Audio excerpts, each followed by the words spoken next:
How to build your CV ही reject हो जाता था या फिर मुझे इंटरव्यू इनवाइट ही नहीं आता था। होना चाहिए very precise is important and what is not.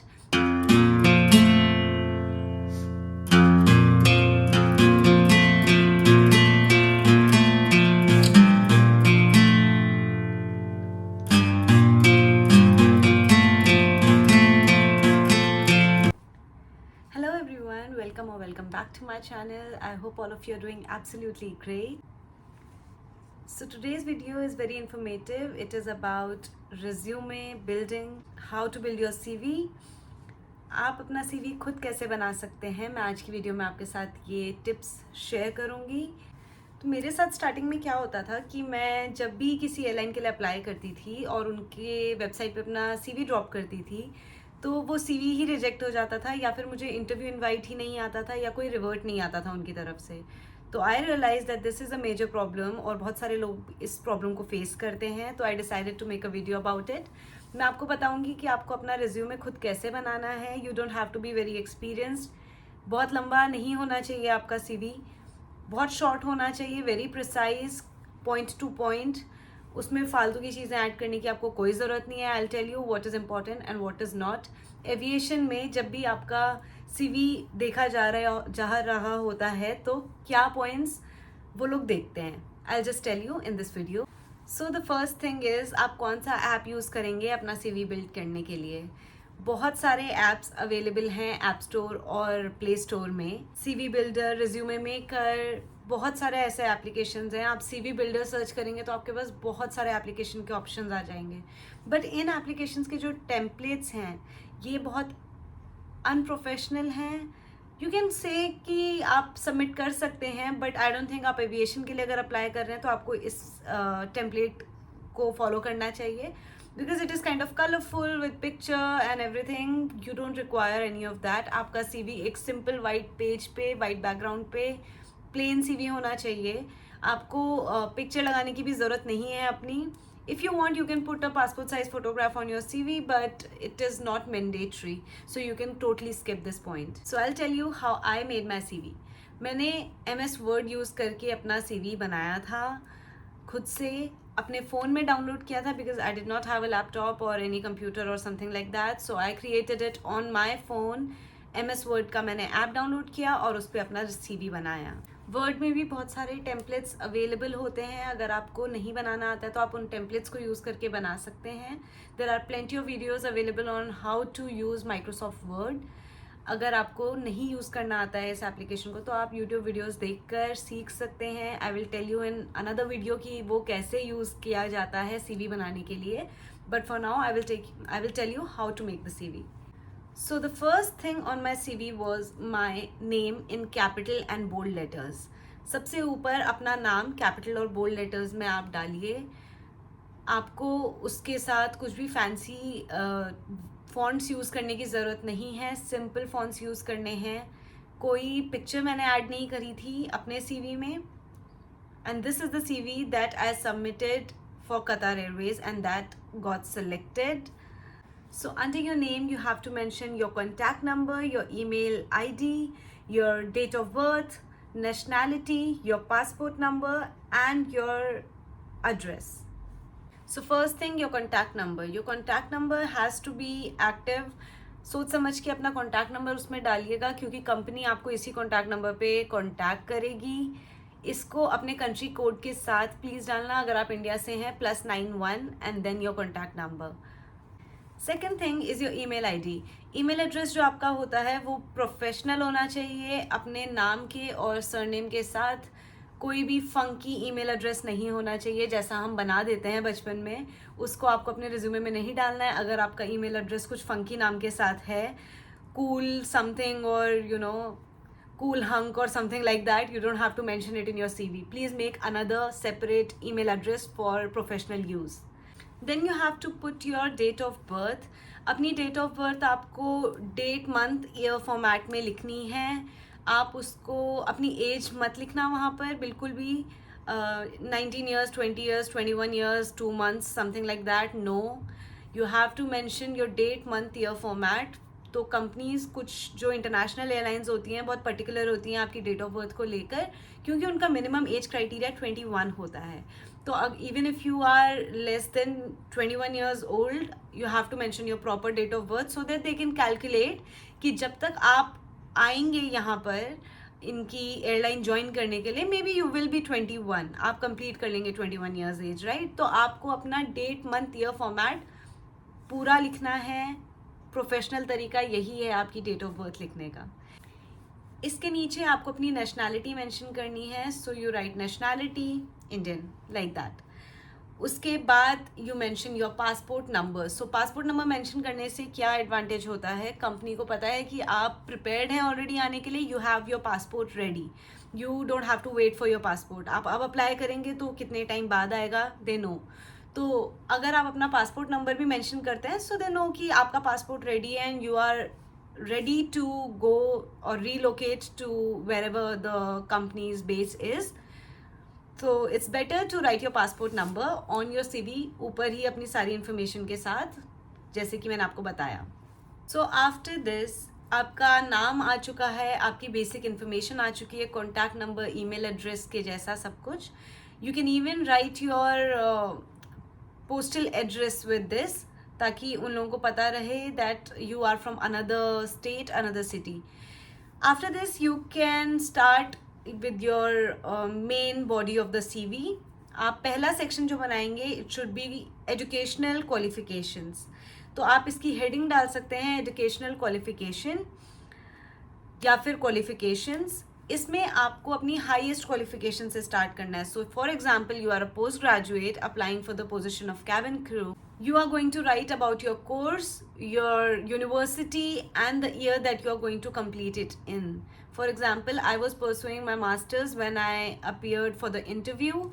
तो मैंने mention किया था Masters of Arts in English, Indira Gandhi National Open University, and I was going to complete it in 2022. So I wrote it over there, 2020 to 2022. Under that you are going to write your graduation. So I wrote Masters of Art in English from Graphic Era Hill University, Dehradun, 2017 to 2020.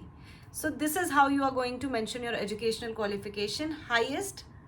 Then if you are doing masters, you can write masters, and then your graduation, and then your class 12th. So for class 12th we are going to mention your board. आपने जहाँ से class 12th किया है, जिस भी board से, वो आप मेंशन करेंगे, वो ईयर मेंशन करेंगे. And you can even mention your percentage. It doesn't really matter, it's up to you. मैंने मेंशन नहीं किया था, आपकी मर्जी है, अगर आप मेंशन करना चाहते हैं तो कर सकते हैं. So the next section will be your work experience. If you have any kind of work experience you are going to mention in this section. आप कंपनी का नाम कैपिटल में लिखिए, उसके आगे मेंशन कीजिए आपकी पोजीशन क्या थी उस कंपनी में, आप किस पोजीशन पे काम कर रहे थे, and what were your roles and responsibilities. It is beneficial अगर आप लिखते हैं. तो मैंने एक कॉल सेंटर में काम किया था और मैंने वो भी अपने रिज्यूमे में मेंशन किया था. तो please don't skip this part. आपने जहाँ कहीं भी काम किया है आप वो मेंशन कर सकते हैं. And even if it is your own business, you were helping your parents with their business, or maybe a call center job or any teaching job, जो भी आपने जॉब करी है, you have to mention it there. आप उसको mention कीजिए, उसका आपको benefit मिलेगा. Third column has to be internships. अगर आपने कोई भी टाइप की इंटर्नशिप करी है, you are going to mention it in this column. अगर आपने नहीं करी कोई internship, you can totally skip this part. Now fourth column has to be your extra curriculum. इसमें आप मेंशन करेंगे अगर आपने अपने कॉलेज डेज में या स्कूल डेज में कोई इवेंट्स ऑर्गेनाइज कराए हैं या किसी चीज़ के लिए वॉलंटियर करा है, कोई भी NGO कुछ भी आपने करा हो अपने स्कूल कॉलेज डेज में, वो आप यहाँ मेंशन कर सकते हैं. For example if you are a part of some event management in your university days, आपने कोई इवेंट्स मैनेज करवाए हैं यूनिवर्सिटी का पार्ट जब आप थे तब, अगर आपने पार्टिसिपेट किया है in any such events, you can mention in this extra curriculum part. इसमें आप अपने सारे जो भी आपका एक्स्ट्रा करिकुलर एक्टिविटीज़ में इंटरेस्ट था, जो भी आपने पार्टिसिपेट किया है या इवेंट ऑर्गेनाइज करवाए हैं, वो सब आप इसमें मेंशन करेंगे. इसके बाद जो आपका लास्ट कॉलम है, ये एडिशनल इन्फॉर्मेशन का कॉलम होगा. So if you have done any kind of certification courses आप इसमें मेंशन कर सकते हैं, चाहे वो कंप्यूटर से रिलेटेड हो, लैंग्वेज से रिलेटेड हो, या कोई भी टाइप का अगर आपने सर्टिफिकेशन कोर्सेज किए हैं तो आप इसमें मेंशन कर सकते हैं. आई वुड सजेस्ट यू, अगर आपने नहीं करे हैं तो there are plenty of websites online जो आपको फ्री में ऐसे कोर्सेज करवाती हैं and they give you certificate for that. I would suggest you go and apply for some of the courses of your interest. ये आपके CV को enhance करता है, आपके CV में वेटेज लेकर आता है. तो ऐसे कुछ कोर्सेज आप प्लीज़ करिए और आप इसमें मेंशन कर सकते हैं जो भी आपने इस टाइप के कोर्सेज किए हों. आपको कोई अवार्ड्स मिले हों स्कूल या कॉलेज में for art, for debate, for anything, you can mention in this column. अगर आपने कोई लैंग्वेज कोर्स करा है तो that is very good thing. अगर आपने लैंग्वेज कोर्स किया है वो आपके लिए बहुत बेनिफिशियल होगा इस करियर में, तो आप उसको श्योरली इसमें मेंशन कर सकते हैं, एडिशनल लैंग्वेज, और आपके जो भी इंटरेस्ट हैं you can mention in this column. So that's it for your resume. आपको लंबा रिज्यूमे बनाने की कोई ज़रूरत नहीं है. 2-3 पेज का रिज्यूमे कोई नहीं पढ़ता है, वो सिर्फ डस्टबिन में जाता है. शॉर्ट रिज्यूमे बनाइए, उनका टाइम कम कंज्यूम हो, उनको आपके बारे में ज़्यादा पता चले. Point to point, cut to cut, ज़्यादा लंबा नहीं बनाना है. मेरा रिज्यूमे 1 पेज का था, उसमें ये सारी इन्फॉर्मेशन थी, मैंने बहुत सारी इन्फॉर्मेशन उसी में मेंशन करी थी, तो उनका ज़्यादा टाइम भी कंज्यूम नहीं होता है इंटरव्यूअर्स का आपका रिज्यूमे चेक करने में, और वो आपके बारे में जान जाते हैं. हो सकता है वो आपसे आपके रिज्यूमे के बारे में कुछ क्वेश्चंस करें कि अच्छा आपको ये award, if you receive this award what was it for, आपने इसमें क्या किया था. Do not mention any false information in your resume please. ये सोच के कि वो आपसे सर्टिफिकेट्स चेक नहीं करेंगे, नहीं, वो आपसे सर्टिफिकेट्स नहीं चेक करेंगे, लेकिन जब वो आपसे इंटरव्यू के टाइम पे क्वेश्चन करेंगे आपके रिज्यूमे को लेके तो आप नर्वस हो जाओगे. अगर आपने वो काम सच में नहीं किया होगा आप नर्वस हो जाओगे एंड उन्हें पता चल जाएगा, क्योंकि उनकी जॉब है ये. वो रोज़ बहुत सारे कैंडिडेट्स को देखते हैं, उन्हें पता चल जाता है कौन झूठ बोल रहा है, किसने रिज्यूमे में गलत इन्फॉर्मेशन मेंशन करी है. तो please don't do this, don't use any false information in your resume. That's it. You don't have to mention your date, signature, anything. That's it. इतना ही आपके रिज्यूमे में होना चाहिए. बहुत कॉम्प्लिकेटेड लैंग्वेज यूज़ करने की ज़रूरत नहीं है, आप सिंपल लैंग्वेज यूज़ कर सकते हैं. Try and make it very simple, not very complicated, not very long. Make it precise, simple बनाओ. कोई कलर्स यूज़ मत करो, no colourful heading and no attractive fonts. वो कॉम्प्लिकेटेड और अनप्रोफेशनल लगता है. Please use simple fonts, simple template without any colours, just black and white, one piece of paper. Another important thing is, आप जब अपना resume लेकर जाते हैं इंटरव्यूअर के पास, in when you are appearing for any job in aviation, अगर specially cabin crew अगर आप जाते हैं तो आप अपना रिज्यूमे लेकर जाते हैं, राइट. आपके हाथ में पेपर का ऐसे पीस फैलता हुआ नहीं जाना चाहिए. आपके हाथ में ऐसे एक पेपर का टुकड़ा नहीं होना चाहिए जब आप इंटरव्यू रूम में एंटर करते हैं. Keep it in side a file, your document file में भी, कीप इट इनसाइड दैट. उसमें से निकाल के आप रिज्यूमे हैंड ओवर कीजिए इंटरव्यूअर को. ऐसे एक पेपर अलग से लेकर मत जाइए. वो फोल्डेड नहीं होना चाहिए, नीट होना चाहिए, एकदम साफ सुथरा एक पेपर. मेक डिफरेंट कॉपीज़ ताकि आप अलग अलग एयरलाइंस में जब अप्लाई करें तो आप उसको यूज़ कर सकें. एक को आप बार बार यूज़ करोगे तो वो थोड़ा पुराना हो जाएगा, उसमें रिंकल्स आ जाएंगे, which will not look professional. तो try and make everything as professional as you can. कुछ भी कैजुअल नहीं होना चाहिए, कुछ भी फैंसी नहीं चाहिए इसमें. This is a very basic information that company needs from you. तो उनको सिर्फ आपके बारे में जानना होता है, इसीलिए वो आपका रिज्यूमे पहले चेक करते हैं.